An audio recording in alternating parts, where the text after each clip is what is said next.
Greetings adventurer, and welcome to the Surly Nerd.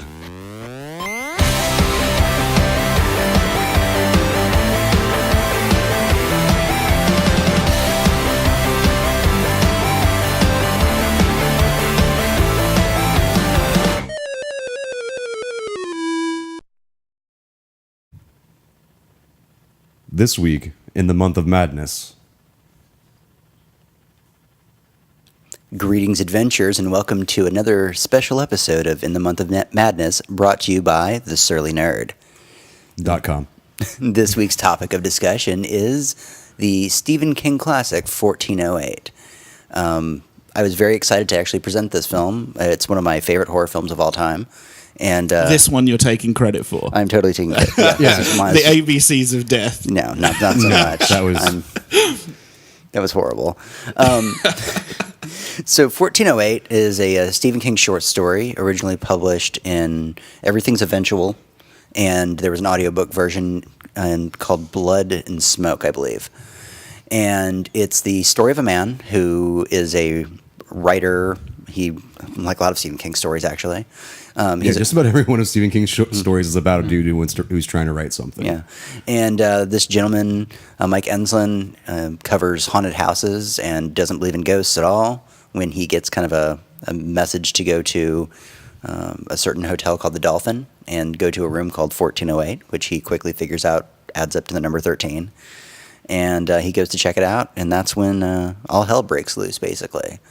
So before we get into the meat of it, Jay, this was your first time seeing this movie. Yeah, it was my first time even hearing about it. Right, so... And I made sure no one told me the premise before I actually watched it. Mm-hmm. And so, what'd you think?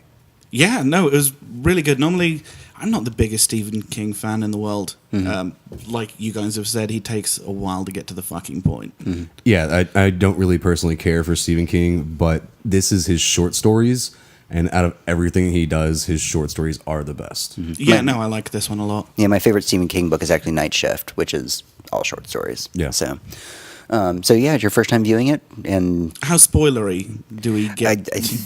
we should just jump into it. I think we should go deep. Yeah. Yeah? Let's go Sure, deep. let's... Normally, it pisses me off when they don't properly explain what's going on at the end of it, when there's no, proper... Wrap up? Yeah.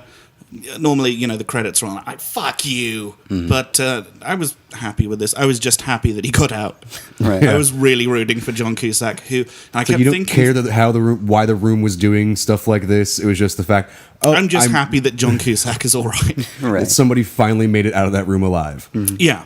Because there really are only two actors in this movie, John Cusack and Samuel L. Jackson. That's like really the whole cast. Pretty much. I mean, the wife shows up a little bit, the daughter a little bit. And Tony but- Shalhoub. And Tony Shalhoub. But it's very sparse on anybody else. It's mostly just seeing his reaction, and he just does such an excellent job acting in this film. I kept thinking through the whole thing, like, this couldn't be anyone else. No one else could have done this well. Mm-hmm. And yeah, I think the two primary characters in the story is really John Cusack and The Room. I mean, Exactly. The room needs to be listed as a character. It's like in Serenity or Firefly. Or Gotham. The ship is a character. Right. Or Gotham, if you want to talk about Batman, yes, I invariably do. Just we went from Stephen King to Batman just that quickly. What happened if Stephen King wrote Batman? What would happen if Stephen King wrote It Batman? would be a very long book. Yeah, each issue would be like that, I think. Yeah. So movie begins, and he goes into this hotel, and Samuel L. Jackson's kind of like, "All right, motherfucker," in his own fashion. Actually, that's a point. Samuel L. Jackson is really playing against type. He has hair, for one, and two, he says fuck once in the entire movie. I don't think he actually said fuck. Yeah, he says it's an evil fucking room. Oh, yeah.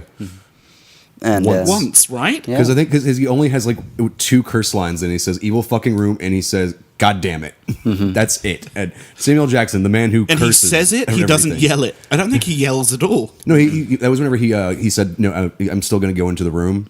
And he Yeah. goes, "God damn it!" Yeah, that's it. That's it. That's the most you get out of it. One angry expletive, and that's it. One of the stronger points of this film, actually, in my mind, is that we get all the characters' backstory through flashbacks, but not in a very atypical Hollywood fashion. It's not like, oh, hey, he's having a flashback sequence. It's very ingrained into what's going on situationally. Exactly. It's not just put in there to help explain who the character is. It's not thrown in there at the very beginning. It's actually pieced in throughout the storyline to explain what's going on at that point in time, which I found really, really interesting. I thought there'd be more about his dad because he's very cagey about, like, he wrote that book, the only good book he's ever written. Right. I actually think that might be explained in the deleted scenes. I can't remember. It's been a while. Well, it's something we didn't go look through the special features and stuff, which maybe we'll do after this because we're all still really digging this movie. But I think it's more interesting than the short story. None of that exists. Really? The whole thing with the wife and the kids and all of it. How of that's long there. is the short story? It's got to be like 10, 15 Yeah, it's like pages. 10, 15 pages. It's really short. Wow. Yeah. They made an amazingly great movie that's pretty long out of a very, very short story. One of the things that I haven't been bringing up on the prior videos that we've been doing for the Month of Madness is is the movie scary? I mean, we're talking about horror movies here. Do you feel like genuinely? Well, so far, our previous movies with ABCs of Death, the scariest thing about watching that was the fact you watched it. Right. This one sort of took a shotgun approach. It just every possible thing you could be scared about.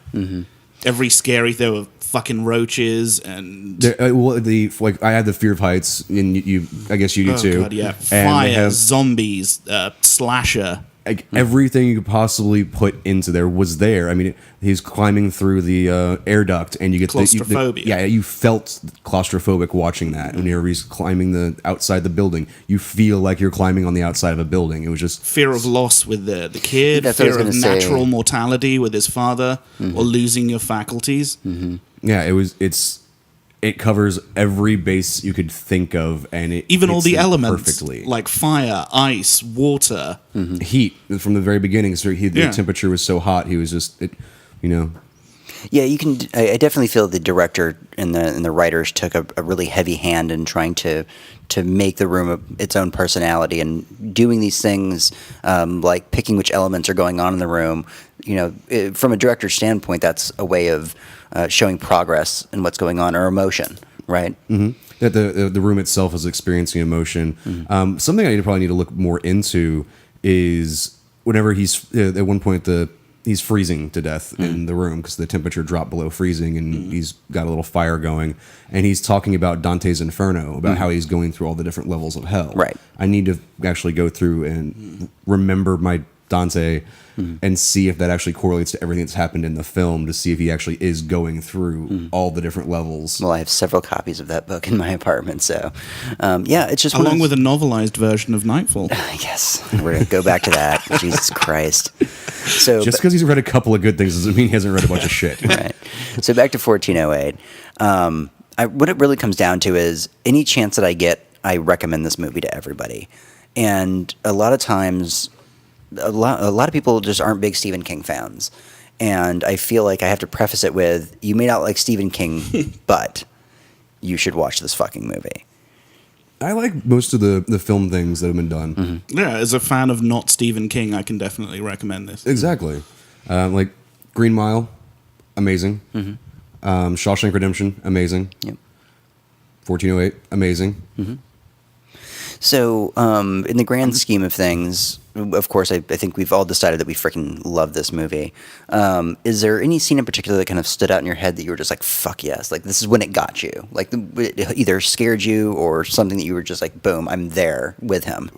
Well, for me, the scare part was the heights whenever he climbs out the window. Yep, didn't Yeah, like it's that. like, no, don't like that. You filmed that really, really well to make me really not like this scene. No, my favorite part is actually the radio. Whenever it's because the radio starts fucking with when he gets into the room, and then the radio fucks up and it goes time all wonky, and then it goes to 60, and the song starts playing, and it says "It's only just begun." The song that you were singing before we started doing the show, that goes throughout the entire film because it plays bits of that song over the hour that he's supposed to be in there, and it works for me from a storytelling aspect because it's hitting it directly in your face that this line is by the way, all the crazy shit's about to start happening. It's a little on the nose, but it works. Yeah. I would have preferred Most people something don't off of even their think Christmas about album, but can't have everything. Nope. Now, what about you, Jay? Any favorite scenes in the movie? Ones that really got you? Oddly enough, I liked it when he was. Again, we're getting spoilery here, but when he sees the guy in the room across from him when he's trying to climb out on the ledge, and the guy's doing the same stuff, and he realizes it's him, and then the fucking slasher appears behind him. Right. I don't know. It sounds stupid. I like it though. No, that's a good I scene. know. Yeah. There was a lot of good scares in the movie, I will say. And, when I go to see a horror movie, I actually saw this in the theater. And it's pretty rare when, a movie really kind of gets to me. And 1408 really started creeping me out at scenes. And then it was about the time at the loss of the daughter part that I just really felt devastated. Like I was at that point 100% with him in the movie. Like It's because John Cusack did such a great, amazing job acting. Yeah. within it. Yeah, I liked it when he was shouting at Samuel L. Jackson in his minibar, Yeah, that was. that was and then he really started good. screaming at all the cokes. They also do a really good job of trying to jar you back into reality just for the briefest of seconds and show you no, he really is just in a room. Yeah, the There's a sound guy in a room engineering. losing his fucking mind. Yeah. The sound engineering in that film is incredible. Mm-hmm. Just the little ambient sounds and how they use that to snap you out of it. Mm-hmm. Yeah, but like you were saying, when he's yelling at Samuel L. Jackson in the minibar, it's one of those interesting scenes because for 2 seconds after that scene happens, they show you what's actually happening. And they show don't him really do that. That he They actually only is do it a standing in couple front of the times the fridge, entire thing. shuffling around, or the bar items are still there. He just can't see them. So That it really is all in his mind. That's when I liked the paintings. When the paintings start changing and the watching the ship move was kind of cool. But for me, it was the three paintings that are in the room because he talks about how crap they are, and then seeing that there's an alternate version of them and what's really going on in those paintings, and you're just like, that's fucked up. I love that. I just thought it was really fun to throw in there. I don't think we can. I mean, we could keep going for hours probably about how much we love this movie, but I think just we're go gonna, watch it, Yeah, we're going honestly. to tell you guys if you haven't seen this fucking movie, you need to drop everything, get 1408, turn off all the lights, don't do anything else, just focus on the movie because there's a lot of subtlety to the movie, a lot of little details you can miss, and I think that's one of its strong points. Exactly. So yeah, go check it out. Don't think it's on the Netflix Instant, but maybe if you have the disc thing, you can get it sent to you, or just go to your local store and buy a copy of it. Seriously, it's worth picking up. Yeah. So let's go ahead and wrap up the show here. Tony, where can they find us? Like we said earlier, we are the Surly Nerds. So surlynerd.com, facebook.com/the Surly Nerd. Tweet us at the Surly Nerd what you thought about 1408, about me knocking over my microphone. Yeah, go to our website. You can stream all our episodes there. You can stream the episodes on Facebook. Yes. And also here on YouTube, you can like and subscribe. There's buttons Somewhere in that general somewhere down vicinity. there Somewhere. that you can do that with. And you can share, leave comments, all of that. Get a hold of us. We like talking to people. Or you can send us an email, thesurlynerd@gmail.com. We do respond to email sometimes. Sometimes we're really bad about it, actually. Sometimes we do. All right, guys, that's everything that we have for you this week. Until next time, guys, stay scared.